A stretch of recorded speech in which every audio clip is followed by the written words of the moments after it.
Ho fankafo fomba officiel ny Impact 2025 dia izy filarambe mitety tanàna Antsiranana izay karakaran'ny fiangonana Adventiste amin'ny tanàna ny fahafito amin'ny dimanche 15 décembre 2024 amin'ny fito ora sasany maraindraigny.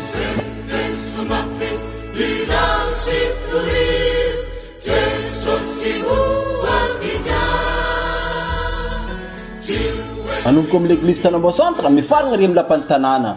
Ka igny amizegny atsika minanfo mifem tanora atsika pino adventiste jiaby eto tanànan'i Diego. Impact 2025 fitoriagna filazantsara an-tanan-dehibe iarahanao amin'ny fiangonana Adventiste amin'ny tanàna ny fahafito.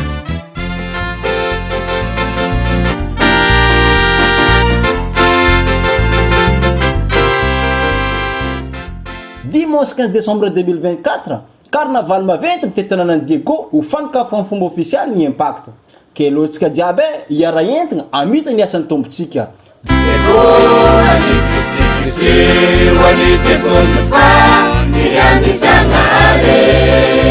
Samia manapaka vitry Jesosy mikaiky atsika fa tsara.